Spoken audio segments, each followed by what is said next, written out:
We are live, coaches. Hey, sorry about that. How are y'all doing today? This is Friday. I am outside, so if you hear people banging around, that is why. I am here with the man, the myth, the Madden legend, Zach Neal, aka Zan. I'm gonna call you coach because I call everybody coach, and you actually coach all your people up on how to play Madden. So, congratulations, you are now Coach Zan. How you doing, man? I'm great, man. Thanks for having me on the show. I'm really looking forward to this conversation, man. And it's funny that you mentioned the whole coach thing because, like, I got into Madden because it was kind of an outlet. I actually wanted to go into coaching, but I was in school and didn't know if I could balance that life. And Madden was kind of one of those things where I could turn around and teach football or teach how to play the video game football. So, kind of funny how that comes full circle a little bit. No, it's awesome. So let's get in. First off, for those people that are just joining us that don't know who you are, could you give us a brief background for who you are and why you're amazing? uh, so my name is Zach Neal. I'm from Central Illinois. Lived here my whole life, 30 years old. Played a little bit of high school football, 4-year basketball. Went to school, actually did my graduate degree in molecular biology, so I'm more of a scientific background. Madden was kind of one of those outlets for me where when I was not playing high school football anymore, I kind of needed that competitive, that thing that filled that void for me a little bit. So started playing Madden in '08, which had been the summer of 2007, and realized I was kind of good at the game 2008, 2009. Traveled and went to my first tournament in Canton, Ohio at the Hall of Fame, which was really awesome. And from then I just kind of fell in love with competitive Madden and started competing a little bit. 2012-13 is where I kind of had my breakthrough and was a consistent top 20 player. I went back-to-back Madden challenges, final 16. Realized at that point in time that like competing in Madden esports wasn't really a thing in that point in time. And, it was very, very much so in its infancy. Streaming like we're doing right now really wasn't super, viable for people at the time. And I kind of thought to myself, well, rather than putting all my eggs in the basket of winning tournaments, which is really hard to do when you're not the best player in the world, I figured I could try to teach the secrets that I knew about the game. So I started a YouTube channel, and that kind of parlayed into that side hobby becoming a career for me almost a decade later. So it's all kind of just come out of a hobby. I hear you. Okay, so first off, guys, I'm putting all of Zan's stuff in the chat, his YouTube, his Twitch, his Twitter. You need to go and follow it. I want to circle back. You said 4-year basketball player in college.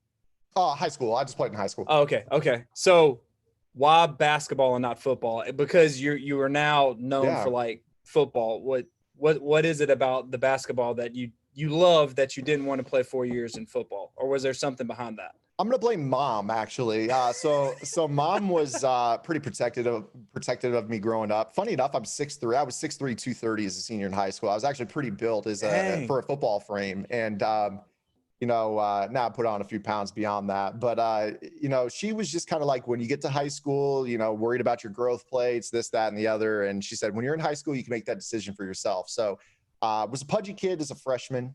Played right tackle. Hated it. Funny enough, I started to run cross country and even played golf a little bit there my 2 years. Hit a growth spurt at the end of my freshman year. That's when I got 6'3". Then the varsity coach comes back to me summer camp basketball my senior year and says, hey, we need a tight end. There's starting reps for you right now. You got the skill set. We need you. We need bodies. And I said, okay, let's do it.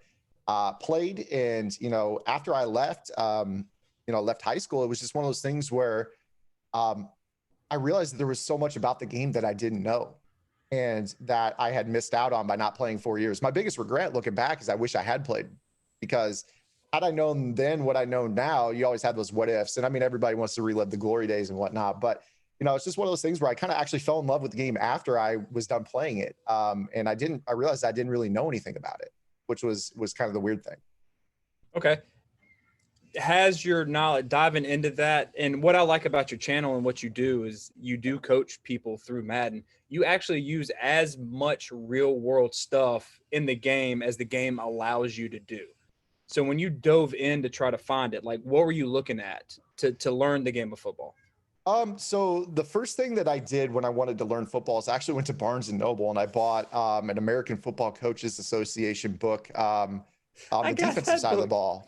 And that's what kind of molded me as a defensive player. I'm notorious for being a defensive mind. I don't really build the most high octane offenses in Madden, but you can always count on me year in and year out. And it's been true for the better part of the last 10 years. Not to brag on myself, but I always have one of the probably the top 2 or 3 best defensive concepts in the game. I might not be the best competitive defensive player, but I oftentimes will lay the foundation that becomes one of they call it the meta, the most effective tactic available defenses in Madden. This year, for instance, 3-4 bear, like it's just in such a run heavy game. That was kind of my calling card. And people, like, when they think 3-4 bear, they think of my name. Or in the years past, Madden 12, which was actually my best year ever, actually ran 4.25 under, kind of some Gary Patterson type vibes to that. And it all stemmed from kind of starting in that book and just reading it front to back and learning all kinds of stuff about gaps and techniques and shades from various coaches, and it kind of just evolved into a love for the game as a whole.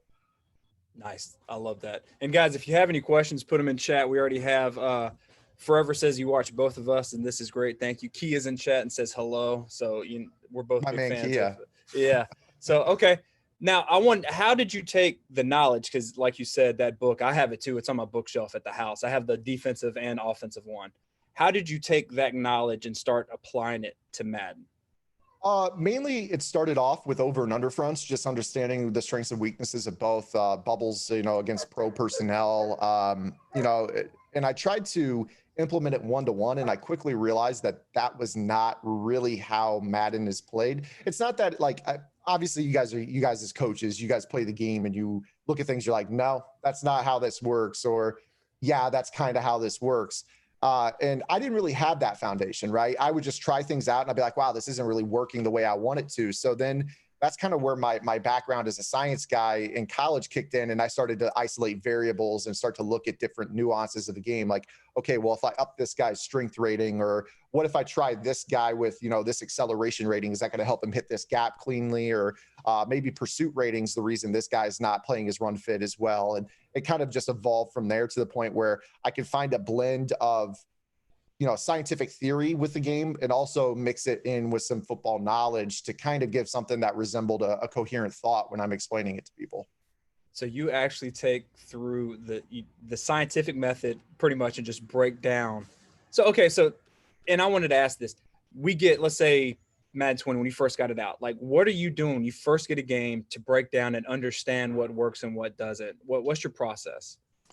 So the first thing I do whenever I get a brand new game of Madden is I load up 2 controllers, one on offense, one on defense. I instantly hit practice mode, and I'm going to rep the things that were successful in the previous year's game, because as a competitive player, that's going to be the foundation for your competition going forward. So for instance, this year, it's all about cut blocking on the perimeter, rolling out and throwing corner routes to the boundary.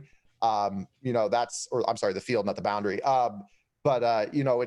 So that'll be the first thing I test, right? Like, how are the zones dropping around this? What coverage concepts can I build that are going to counter this? Because this is what everybody did the previous year.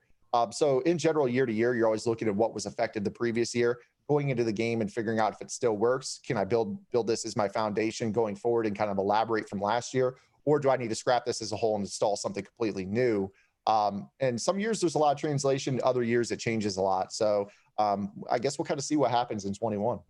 Yes, and we're going to touch on 21 because I sat there and actually watched the entire EA discussion about Madden 21, and I was excited. And what I was more excited about is everybody else in the Madden community were also excited about the tweaks and everything that they did.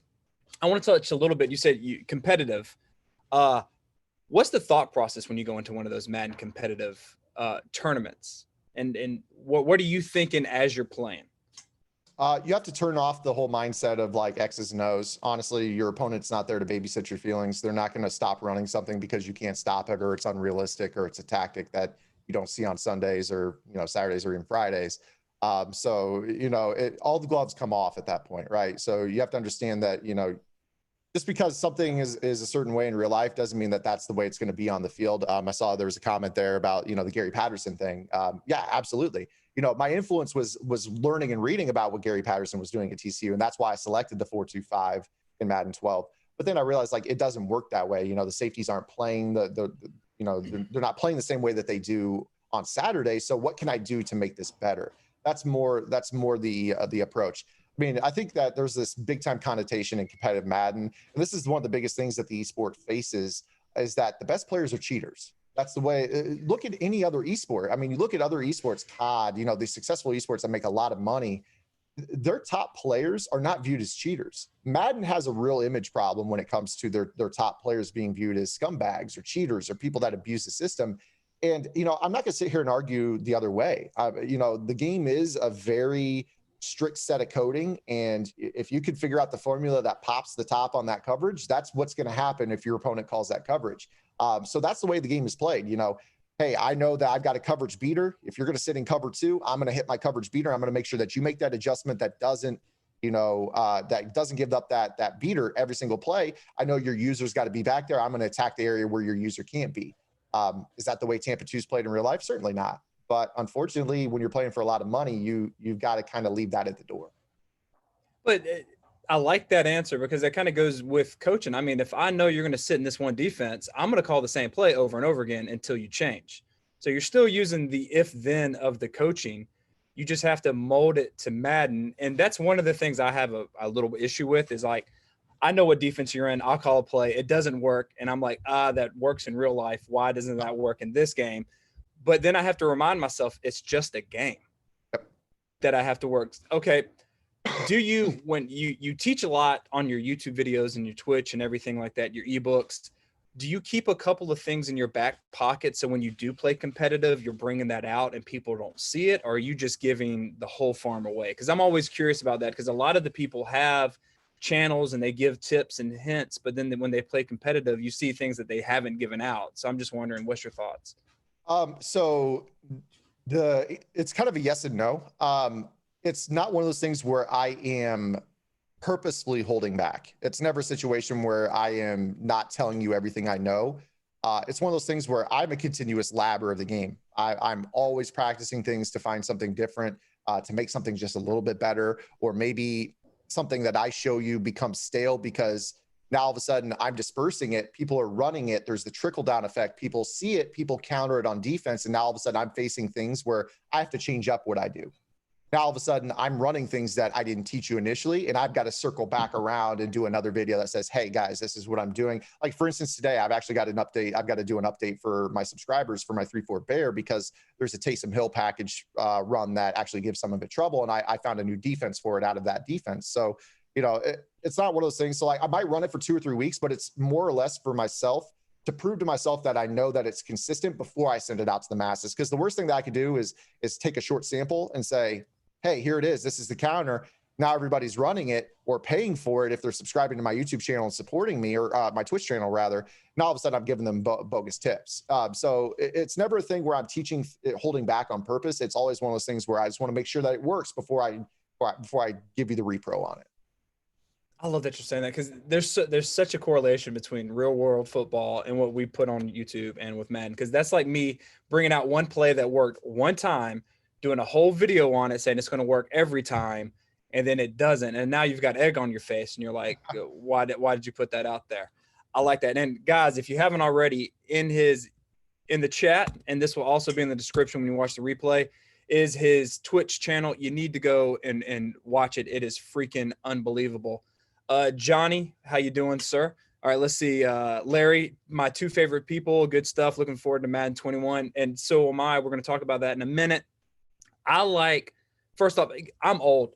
I need someone to break this down to me. Madden Ultimate Team. Like I've tried to get into it. Is it worth doing it now, or should I wait till Madden 21? Because I'm looking at it.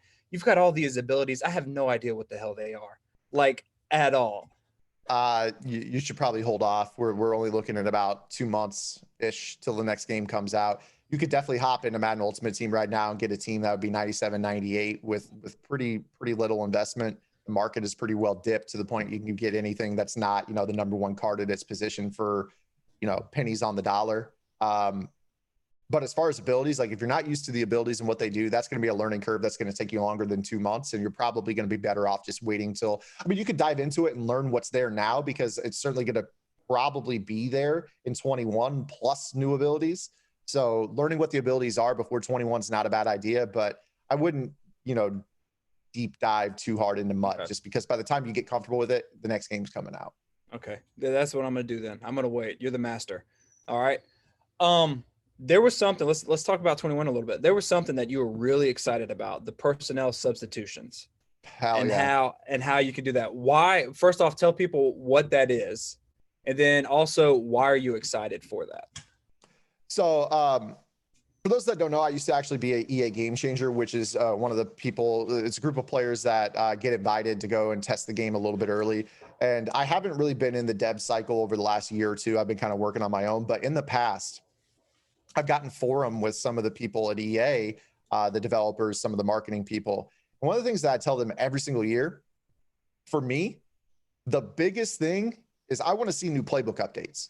I want to see the new plays. I want to see, what are you guys, for instance, this year with the Taysom Hill thing, like they added stuff to the New Orleans playbook to kind of accentuate the fact that they have a gadget player in Taysom Hill that can do a lot of roles for you. And that's cool to me. And that's cool to a lot of players out there.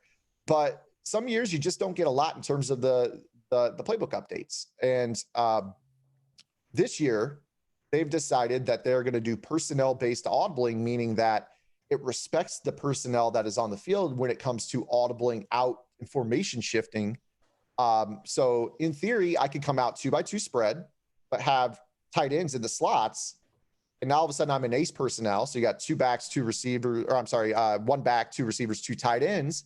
And now instead of being in 2-by-2 spread, when it comes to shifting into other formations, it's all ace personnel. I could go straight up into like a deuce close formation. I could go into single back ace, bring the tight ends in, put their hands in the dirt, let the receivers split out wide. Now all of a sudden I can test your knowledge of your coverages and your run fits at the same time, which is something that in Madden, in my opinion, has just never really been a respected thing. I saw somebody in the chat that mentioned it. I wish leverage and positioning mattered. This is something that can help go a long way towards that. I'm a firm believer that when you add something like personnel-based audibling, it opens up the creativity on offense tenfold. Because when you look at a playbook, now all of a sudden you aren't just looking at what playbooks under the hood have the best 11 personnel. Now you're thinking, okay, well, this formation is great in the 11 personnel, but then this formation is really great in, pro personnel. What can I do to fuse those two together? Well, hey, if I end up, instead of going with a slot receiver in this 11 personnel, let me go ahead and package my fullback in just for spacing purposes, make you respect that. Now all of a sudden I can hit iForm Pro out of that after you've shown me a look. And now I can run the football, with some power run type stuff, or go the other way. Well, actually, you couldn't go the other way because you can't really sub a wide receiver at fullback in the game. But you can always put big for a little and condense it down, which is really awesome to me. That's never really been in the game since back in the PlayStation era, like the original, I think PS2 era, where you could like shift formations in such a drastic way. So what you're telling me is you're next in 21, you're going to come out with your version of the Pats playbook when they had Hernandez and Gronk and they were doing all that stuff. And oh my goodness. Yeah. I mean, that's exactly what it is. All right. So what then, when you go in now, what's your thought process going in breaking down 21? Are you going to do the same thing, or is there something else with your scientific mind that you're like, okay, now this personnel formation, I've got to do something different to break down this and to see what works?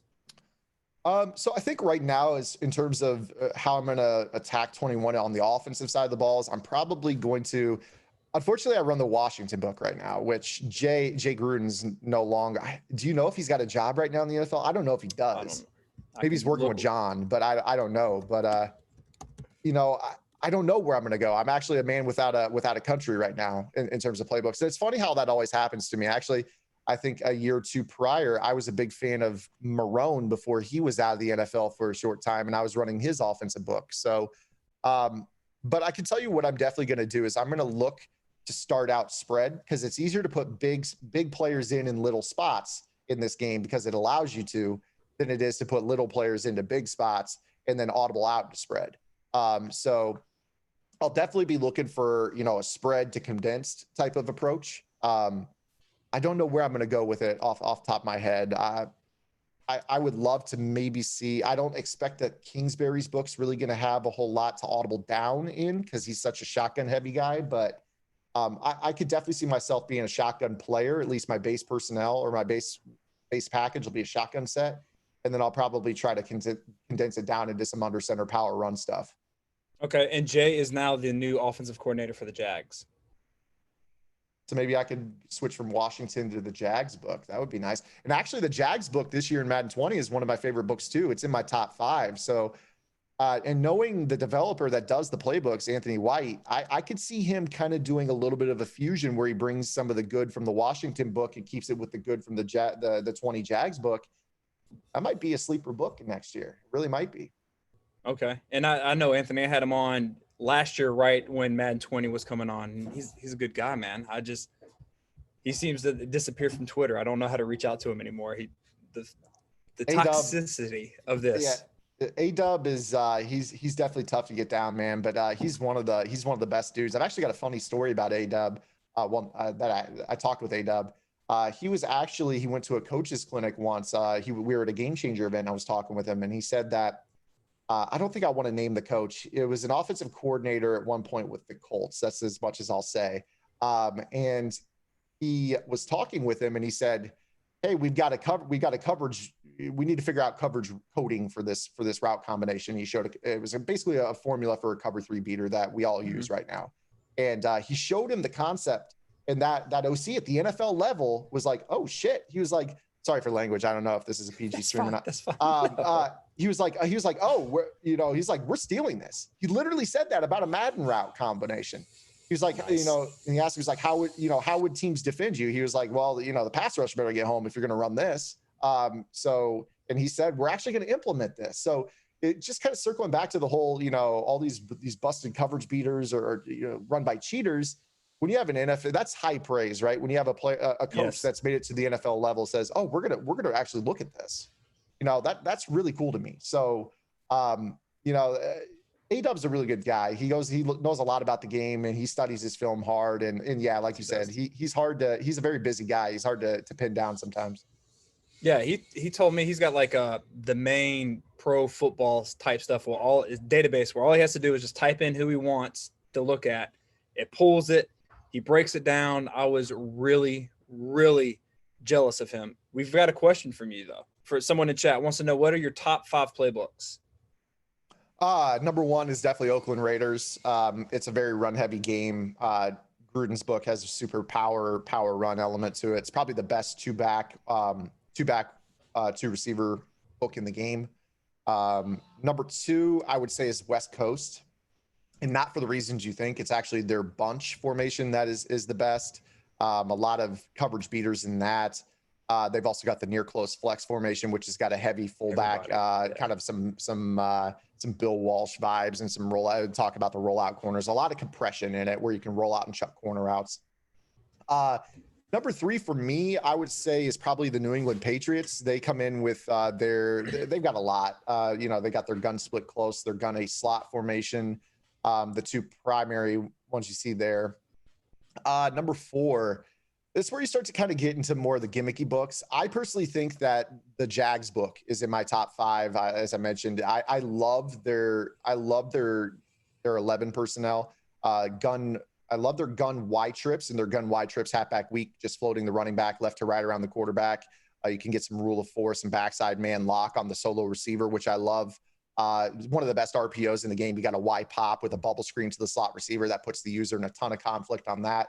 I love that book. And then number 5, wild card. I really like the Baltimore Ravens book this year. It's got so much just smash and spread and bubbles and gimmicks, and it's a real pain to deal with. I think Carolina's up there too. Very good quarterback run book. Okay, I like that. I have gone. You know me.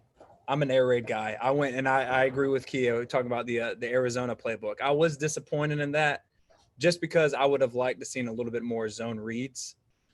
Yes. To me, that's what I like. I like the zone read. I know it's not that big in the NFL just because you don't want your franchise quarterback getting lit up like that. Right. I totally understand it, but that's what I go for. That and the Saints. What are your thoughts on the Saints playbook?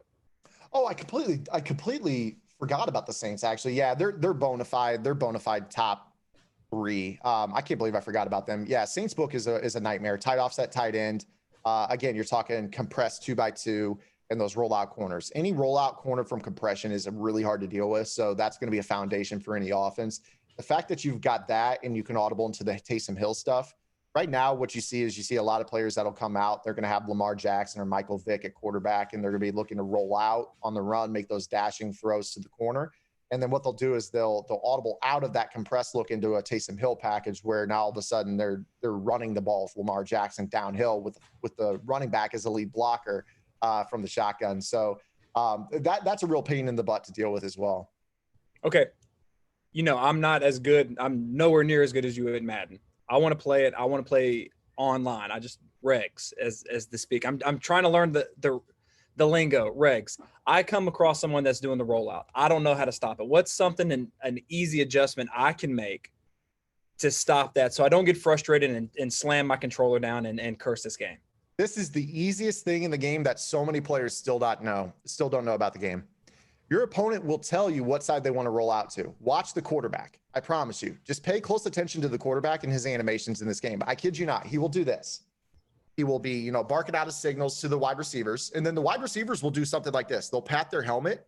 So if you know that they're audibling or hot routing a receiver to a route, watch. The receiver will pat or do some sort of gotcha animation. But when it comes to the protection, the quarterback will tell you where he wants to roll out, because it's associated with, strangely enough, it's associated with the ID the mic feature on the game. So what they're actually telling you, it's not truly setting a mic. What it's telling in the game is, hey, running back, I want you to block that guy.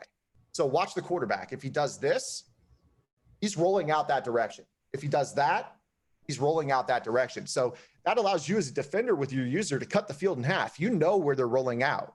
So now all of a sudden, don't worry about the backside unless it's a backside crosser. Maybe even manually rush it. Hit that edge. If you know they're going to go expose the quarterback in the flat, just take your user and fly down to that edge and seal him. Keep him inside so he can't roll out, because the rollout is predicated on pulling down the underneath zones. And because now all of a sudden they're putting a spot, I was like, oh, do I drop back and cover the corner, or do I bite up on the quarterback rollout? So that's the whole reason people spam rollouts in this game. Just watch where they point. They'll tell you where they're going with it. I did not know that. And the funny thing is, a lot of coaches, instead of rolling out, they do sprint outs in real life because of that same premise. It's the original run pass option, RPO. Does the quarterback run? Do I have to come up and stop the run? Well, if I do that, then I can just throw it right behind the guy coming up. Or do I drop back? And if you drop back, I'm going to keep running. And it's funny how you put that in the game, and now if you use it, you're considered a cheeser. You're the worst person in the world. Everyone hopes you shit your bed at nighttime because you don't deserve it. I like that. What other tips can you give like a newbie like myself, that if I just want to be competitive, what should I be on the lookout for? I know I'm putting you on the spot. This year's game is the easiest game that I've ever played to just send 7 and it be viable defense, man. I hate talking about it, but it's just the honest truth. People are going to mug the gaps. They're going to sugar the gaps up on you, and they're going to send 7. And because this year EA made, in 20 rather, now talk about 21, the previous game, EA made a really concerted effort to go out and mocap a lot of premier quarterbacks. So they've got like Mahomes' signature throwing animation, Lamar. They've got, I even think they mocapped Manning at one point. They brought him back as a legend. Brady's mocap, Roethlisberger, Rivers, Ross. So many guys are mocapped in this game. The problem is when they mocapped them, for some reason the windups are just a little bit too long. They look amazing, but because there's such a long windup, people are just like, well, shoot, I'm going to blitz everybody, because it takes so long for the quarterback to throw such a short drag over the middle or just a table route out to the flat that, like by the time they wind up, and now to the point where the zone coverage is so high that break on ball is instant. Like you combine send 7, break on ball so quick, long windups, it's really hard to throw the ball. So blitzing 7 is really honestly what you got to look out for. And again, it goes back to that whole cut block theory. You're going to set your protection, cut block that edge, and get yourself out of the pocket, because they're sending dogs at you. You're going to need to get out to that perimeter and extend the plays with your legs. Playing with a pocket quarterback in this year's game is the most challenging it's ever been. Okay, you say cut. How do I, with the controller or whatever, what am I doing to cut? Is it just is it based on numbers, or can I do something as a user? So it depends. If you know exactly how many they're sending, there are 2 ways to cut block. If they're sending 7, it's as simple as blocking the running back, side protecting away from the running back, and IDing the mic on the edge player on the running back side. So you're going to tell obviously you guys do this. You guys know how you set your protections. Yeah. But In Madden, the way you do is you slide away from the running back, block the running back. He's going to pick up the edge rusher off the backside, away from the protection. And when you ID the mic, the running back realizes, hey, I'm not physically stout enough to block this guy one-on-one. I'm going to cut his legs out. And then when he cuts his legs out, there's your escape path. You roll out, you hit the throws on the run. If they are sending a base rush, 4-5, you will actually do the same thing. But what you will do is you will set a double team on the interior rusher and slide protect away from so block the running back, set a double team on the guy that is not the edge rusher away from the slide protection. And then because you're double teaming on that guy, the tackle will block down on him, leaving the edge rusher off the edge. The running back will cut block him. So there are two ways to cut block. I love that. Now let's circle back. You said you wanted to be a coach. You didn't get a coach. You're now coaching Madden. What made you decide, hey, I want to help teach other players like you just taught me to get better at Madden? What made you decide to do that? Two things, I think. When I first got into playing Madden, I didn't know anything about it. I didn't know how cover 2 worked. I didn't know how coverages, any of these things worked. And it was actually kind of hard to find resources. I went to a website. I found a community. I found a guy actually who, strangely enough, his son goes to the same high school that I went to and played my high school football at. The first ebook I ever bought in Madden was from a guy I didn't even know. He ended up moving. His kid was one of the best receivers on our state championship team last year. Anywho, I bought that ebook, but it was so hard to find. And I realized at that point, like, good Madden content's hard to find. So I started posting on forums, just free stuff. Like, once I started to get to the point where I knew the game well, I just would post like, hey, here's what I'm doing. Here's how I'm succeeding. Kind of found a passion for it. Then I kind of realized, as I was talking about with competitive, like, hey, you not only do you have to be really good at the game, like way better than your peers, but you also have to be a little bit lucky. You have to catch your picks. Like, you can't be dropping interceptions. You can't be fumbling the ball. Your quarterback can't be missing throws. Your receivers can't be dropping open. There's a lot that you can't control. So I kind of thought to myself, well, do I want to throw all that eggs in that basket competing when I'm not really like the greatest of all time? I'm certainly not on that level. Or do I want to teach and, kind of hedge my bet a little bit? So it's a little bit of a financial decision. And honestly, just like at that point in time when I got into it, there wasn't a lot of information out there. Okay. I'm glad you did. And guys, if you haven't already, here is his YouTube that you need to go ahead and subscribe. Now, do you see that Joe has a question? He says, You mentioned power run. Go ahead. And let me, in Madden, that usually means run plays where the guard is pulling. Why does he prefer power over zone? I'm sorry about that, Joe. So that's definitely a misspeak. The most popular runs this year are outside zone, far and away. You want to run stretch and dive until the cows come home. Those are the best runs in this game. So when I meant power run, I was more so thinking about just like volume. You're just going to be running the ball heavy. Yes, it's definitely not a pulling guard. It's not your power counter scheme at all, or your toss game. Definitely zone blocking in this year's game. Okay, we got another question from Ben. Ben asked, what are some of the biggest tips for user defensive play in Madden? I feel like I'm either so bad on calling defensive plays in Madden or controlling the user. So I'm actually going to give a little bit of a speech that I give all the time to people when they ask this question. A lot of the problem with people's users is their fear, their fear of failing. A lot of players will initially just kind of hide on a D tackle or a D end because that's the safest place to play. I'm going to sit there, I'm going to mash buttons, try to block shed and get to the quarterback and sack him. I'm going to let the computer kind of handle this for me.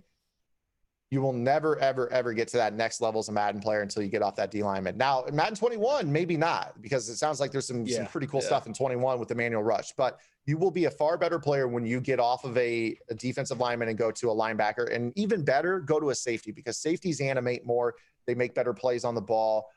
You're going to have more athleticism, recover more field. From there, honestly, it's repetition. Formation recognition. You see a formation, you have to know right away, oh, hey, that's got that skinny post that beats this coverage that, I have to be aware of this. This route really gets open against cover 2, cover 4. It also beats man coverage. So maybe I should call cover 3 and lurk the middle of the field on this. Or it comes down to just knowing the game, which is hard to say, like, oh, play the game a lot. But I mean, I think that's true of any game at the end of the day. Like, you don't really get good until you learn how things move and you play it so much to a level that you actually know what your opponent is doing before they do. I agree. And what's helped me, I'm halfway decent just because I know the rules of the routes and what the defense start. Like if I call cover 3, let's say for instance, and I'm the free safety, the high, I know I got to play hash to hash. So I'm kind of looking out for that. If I'm playing palms coverage and it's cover 2, well, I know I've got number 2. And if number 2 goes out, then I can help with number 1 or look for someone coming back. So if you want to get better, I agree with you. Don't be scared, because I tell my kids, hey, how do you learn? By making mistakes. How do you know the stove's hot? Yeah. How do you know the stove's hot? You touch and you went, shit, that's hot. I'm never going to do that again. You just learned the stove is hot. So be a safe. That's what I use, the safety. So that's a great answer, man. You know, you made a really good comment there. Sorry, coach. You made a really, really good comment there. And I'm going to give a shout out to my guy, Kia, in the chat. And I'm sure many of the coaches out there, if you guys run your match and your quarters and your palms, if you want to get good at Madden, you're facing spread, just throw some match quarters and some match palms out there on the field, because 9 out of 10 players you're going to match up with online don't know those rules. And you guys as coaches do. You guys will win a lot of games against those passers purely off the fact that they're not going to know who's matching what. So there's a lot of equity right now out there in match coverage rules. Yeah. Also, and this applies to real life. Take away the thing they're trying to do. Make them beat you with your second or third like run or pass, because then they really don't know what to do. A lot of people that I've played and that I see you play, they get good on just one play, like the rollout or something like that. And it takes you maybe a drive or two to figure out what they're doing. You take that away, and now people are like, holy crap, I don't know what to do next. I don't know what my second or third best concept is.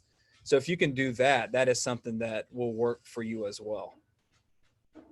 All right. Absolutely. Now, question for you. Let's get to 21. What is the number one thing you're most excited about that you saw from yesterday's stream from EA? So we already talked about the coverage-based personnel audibling, or coverage-based personnel audibling. What I'm talking about, the personnel-based audibling. The thing that I actually really like is the spot drop depth changes. So now this year we have the ability to go in and customize spot drop depth.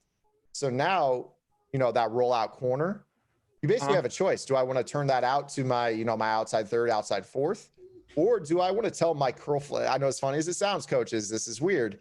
Do I want to tell my curl flat or my cloud flat, hey, I want you to drop to 25 yards on this corner route? And you know what? Give up the damn flat route. We'll rally and make that tackle out there. Whereas in the past, we talk about those rollout corners, you get that cloud flat sucking down. Now we can tell that cloud flat, damn it, you get back there and you cover 25 yards and you sit there.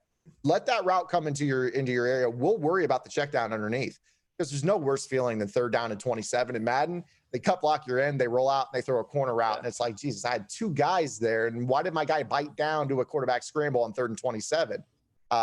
So that's a big one, right? Telling your hooks, your curl flats, your cloud flats, hey, in 5-yard increments, we can tell you how far we want you to drop. Landmark dropping. It's amazing. I love it. I like that too. And here's one that I kind of liked. I saw it going through it. We can now, with some kind of mechanic they have, tell the wide receiver which way to turn based on the throw. And that was one of me being an air raid coach. When I would throw stick or something like that, I always get mad that if it hit it on the right side, they're turning to the left. And it's like, why are you doing that? But now I can throw it. They can turn to the right. And I'm like, oh, all right, we're cooking with gas. Let me ask you, how tired are you in Madden 20 of throwing mesh and getting 1 yard on your underneath routes? Oh, I stopped calling it. I stopped calling it. I only call it when I know and that I'm going to get that outside, that deep out. That's when I call it. If not, I'm not calling it. I'm not doing anything because I get mad. Nothing's worse. Okay, this is another one of my pet peeves. I'm getting on my soapbox. All right, Y cross. You got to go underneath the first defender, over top the second, right? I would call Y cross. And the reason why you want to do that is because then the spacing, if you go underneath, you kind of open up that dig that's coming behind. Right. Well, in Madden, he would go over, and then over some more, so that when I finally get to that read, I have 2 people in the same zone. And I just want to put the controller down and just walk away, because that's the old Ron. When I would get so mad, I would just spike the controller. But that is those things, and I know it's not their fault. I mean, EA's got programming that goes back like 20 or 30 years that they don't want. If you and messing with programming, you tweak one thing, you ruin like 1,000 different ones. But that's the one feature I wish they would work on. I love it. Yeah, the zone chucking is a little wonky. You get guys, as somebody actually mentioned, get a guy that's releasing outside on a shallow cross. It's just like, what are we doing? What are we doing? Yeah. The short game is in dire need of a little bit of help. And it sounds to me like with this steerable racking, I think is what you're alluding to, is that's really going to help, allowing us to catch the ball and at least rack it, run after catch into an area of the field that you actually want to be in, rather than like being way spaced out of whack. So I'm excited about that. I am too. All right. Someone says someone wants to apologize for you telling him that Emmitt Smith had human joystick and he doesn't. Sorry, my brother. Oh, all good. No, that was fun. We were messing around with Emmitt yesterday. He's got a no fumble ability, and I was running him on aggressive, and which makes him juke and spin better. It was pretty fun using him, even without joystick. Okay, so when you go into your streams, what's your thought process when you go into streams? Because I tried streaming. You know, you're one of the people that I try to emulate when I do stream. Like, are you going in there saying, okay, I want to win games, or do you like, okay, I'm going to test this out? How do you keep things fresh for your stream? You'll know I'm trying to keep things fresh when I go to the shotgun, which is probably my arch nemesis. I'm notoriously an under center quick passer. I've always been an under center quick passer. I want to get the ball, get under center, have the threat of a left or right run up the middle, and I want to throw quick. I want to throw quick off of it. Use play action and throw quick off while your user is frozen in conflict. I want to throw quick where you're not moving. When I try to mix it up, especially late in the year, like I'll start mixing in some different offenses, try to run, spread 2x2 for a game or two, which is really tough with blitzing 7. And,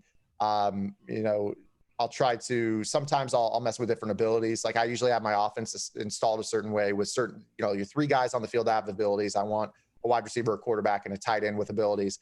Yesterday, for instance, I went ahead and I threw the ability on my running back. Just mess around with having some different things to focus on and worry about from the running back spot.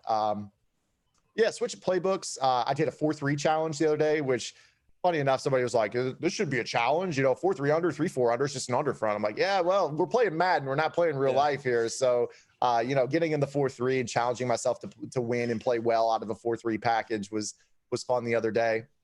Just kind of like taking questions from the chat, like,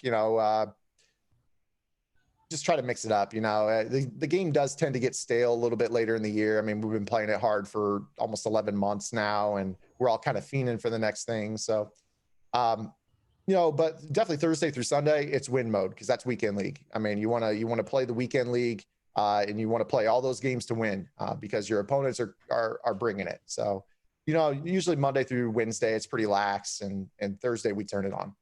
Okay. Help me out. What is weekend league and why is that so important? So weekend league is the Madden Ultimate Team mode. It's basically Thursday through Sunday, and you play 25 games. And as you play, it matches you up against players that are around the same win total. So when you're 0-0, you're playing anyone else who's 0-0. When you have 1-0 record, you're playing people that have 1 or maybe 2 wins. Towards the end, you're 23, 24-0.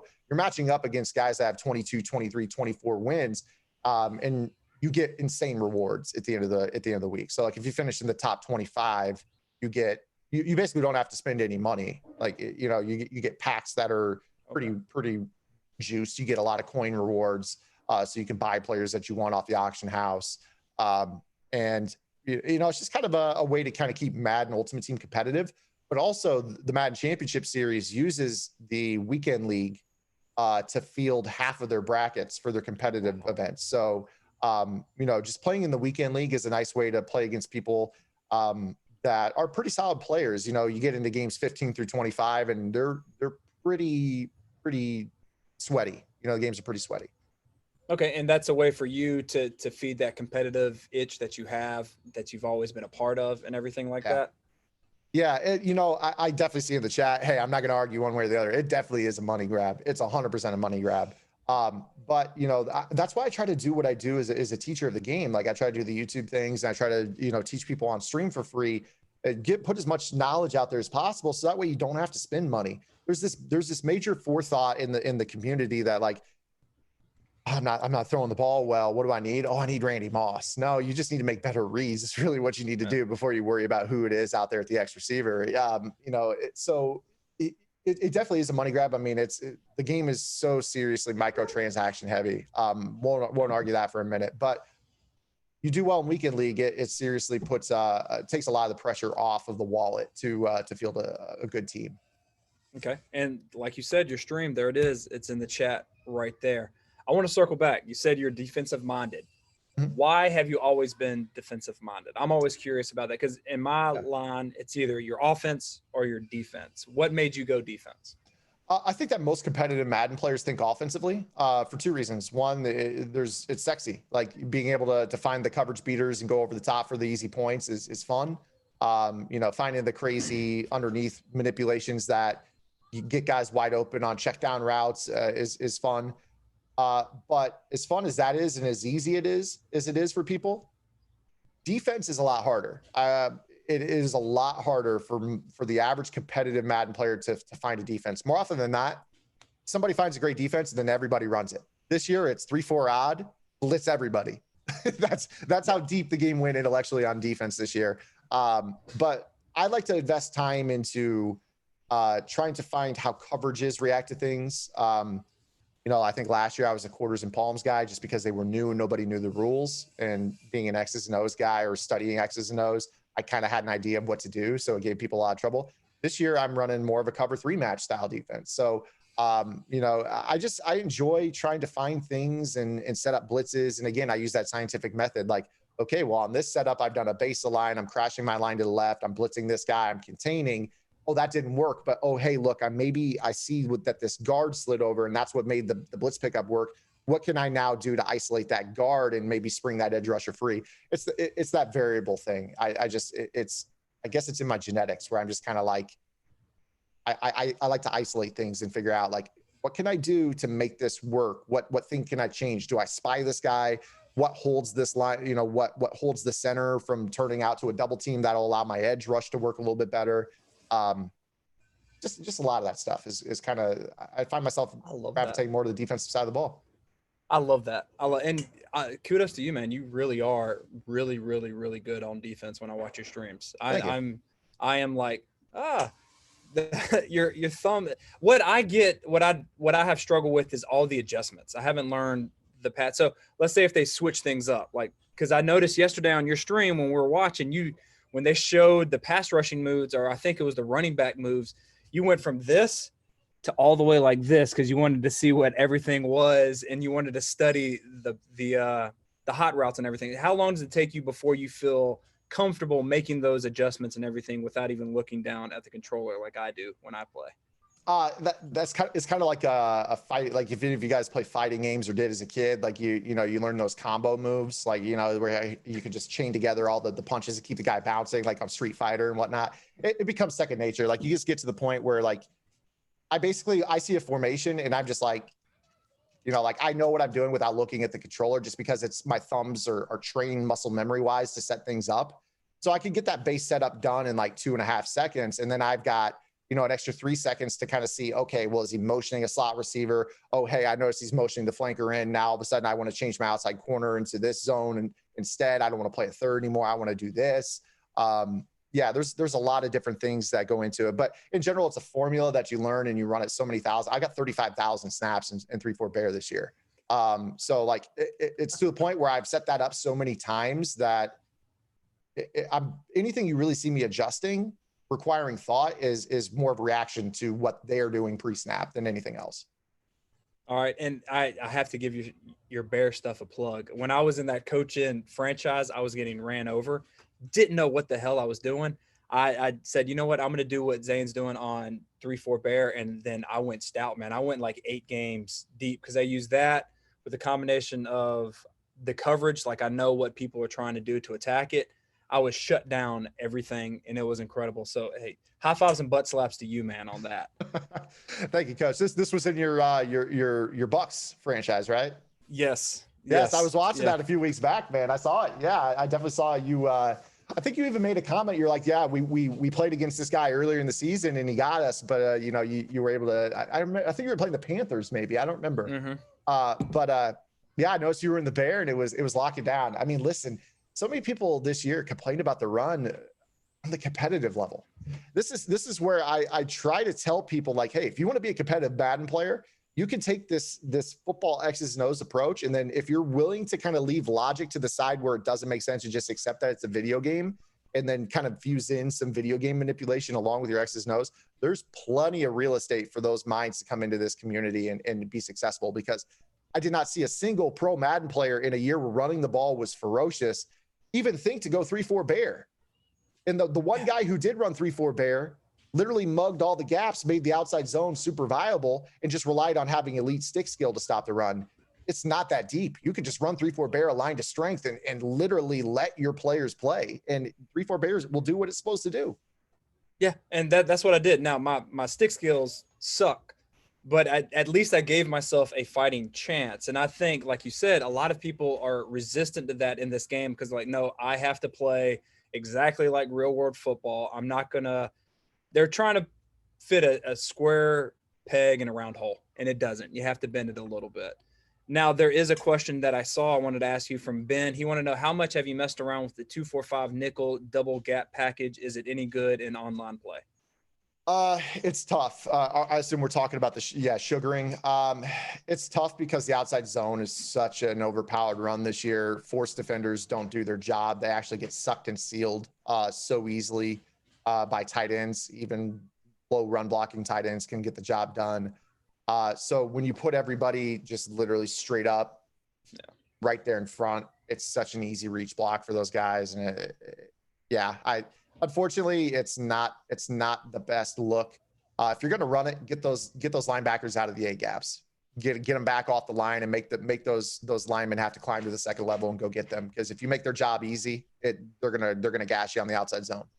Yeah, I agree. And Kia, I know you're a big even front guy. I love the 3-4. I love the 3-4 in real life because it really it hurts player. Like what I don't understand and what Iowa State does that a lot of people don't.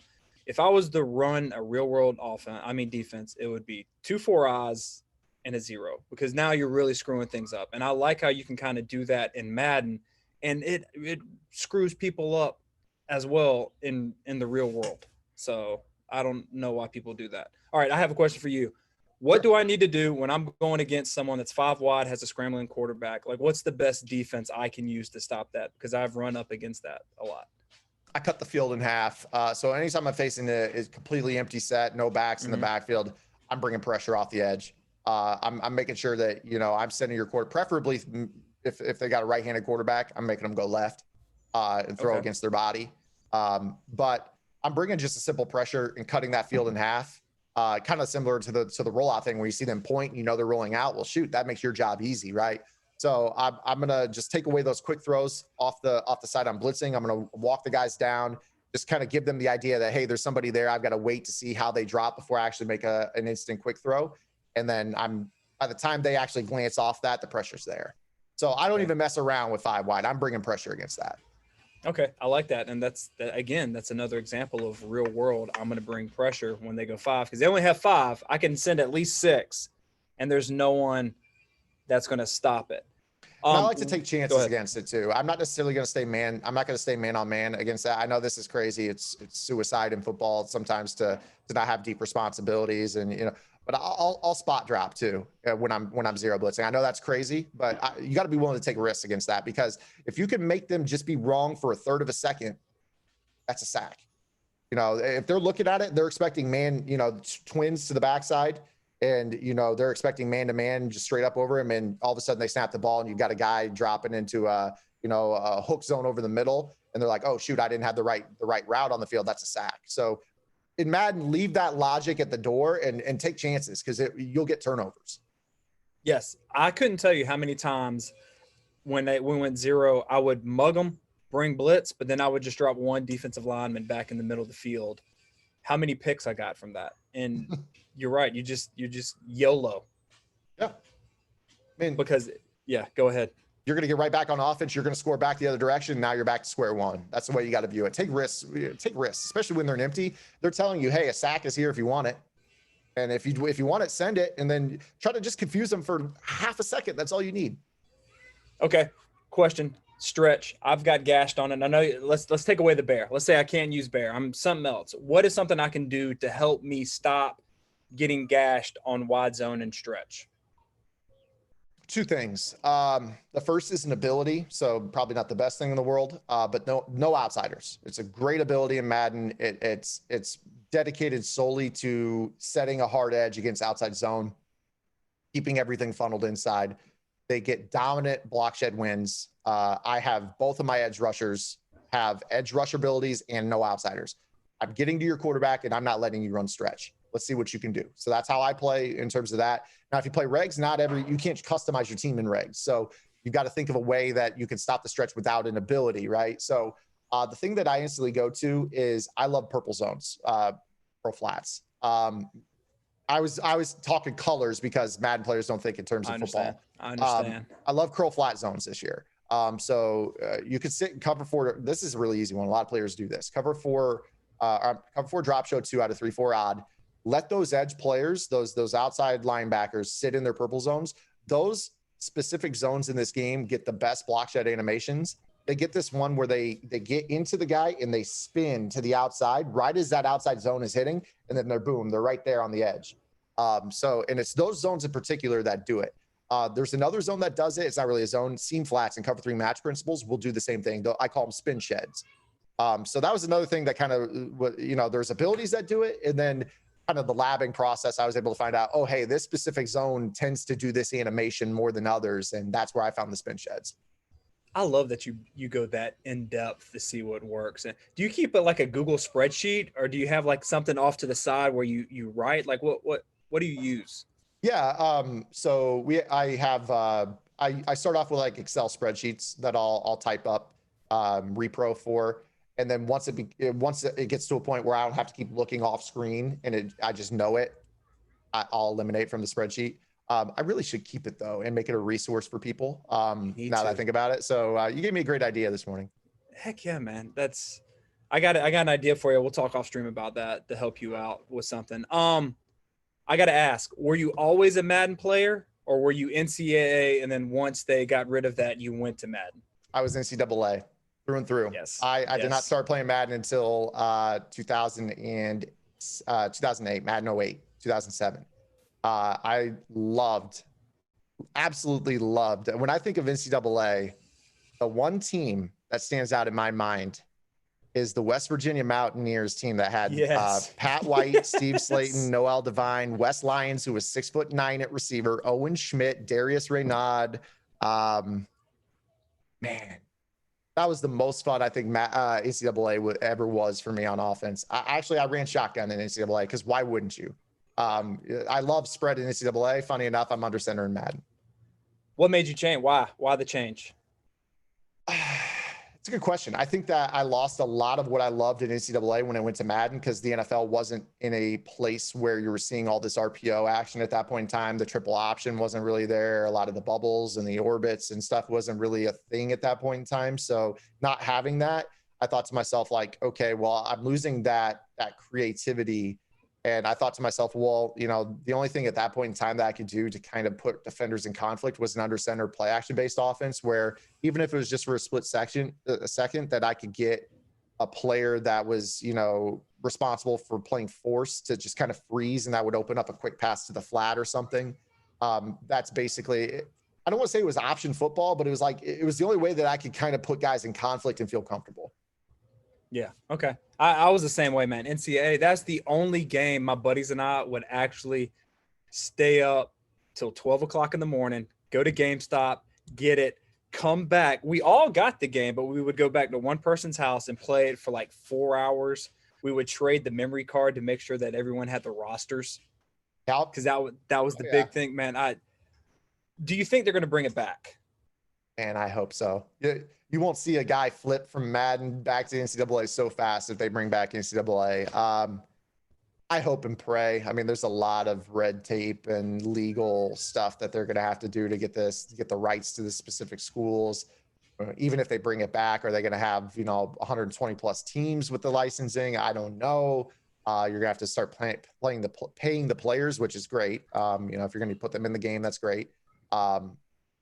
I hope it does. I really do, because that's where I fell in love with video game football was NCAA. Yeah.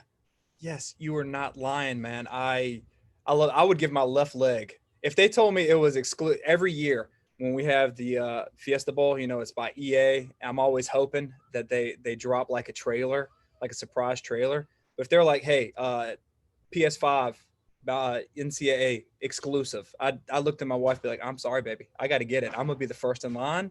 I don't care what's going on. That is what I am getting at, man. what really sucks is that they like pulled the rug out from under us right as it was getting to its peak creativity level. I remember like I was running shoot bone like the last years, like run and shoot and then audible and down into flex bone. Like what like I miss that. That's the offensive creativity that Madden doesn't have that NCAA had. And that's kind of why I'm talking about like early in the interview, I mentioned like the personnel audibles. Even if it's just like a 10th as good as that, that's still awesome to me. Yeah, and shout out to my boy Kia. He those videos he would do on NCAA 14 over and over again. I ate those up. You got a question in here from Coach Ray. How do you beat the purple zone with verts this year? The purple zone with verts. So you're playing cover 3 sky. Yeah, 4 verts is actually really good against, you end up with the double seam concept against the center fielder in cover 3. Just let that curl flat, chuck him off of his route and just be patient. Once he clears it, throw it inside pass lead, maybe even low ball it if you need to, and click on and possession catch it. Yeah, just read the center fielder. Trust that the purple zones aren't going to chase. Now, if they play the cover 3 match where the seam flat converts into man-to-man down the seam with them, be careful on that. But you should know pretty easily. You're going to see more 3-4 odd cover 3 sky than you'll see cover 3 match. Okay, all right. Well, man, I appreciate it. My kids are going crazy, and it's getting close. This time, 12 o'clock Eastern. Always, I have to put them in the car and drive them around because that is their nap time. But I appreciate you doing that. Besides everything, what can you plug? Go ahead, plug your stuff, man, because I freaking love everything that you do. Oh, hey, man, I appreciate it. No plug needed, but if you guys do want to watch, it's Twitch, all the social media platforms, ZanMadden, YouTube, Twitter, Twitch. Those are the 3 places. I'm live on Twitch most days. Right now, I got a little bit of a wet basement, but try to get my stream in around 3 o'clock. I usually go live between 2 and 3 Central Time on Twitch every single day. I upload YouTube videos every single day in the morning, so check me out. All right. Zan, I appreciate it. Coaches and guys that were here, thank you so much for being here. And until next time, let's continue to master the spread, score points, and have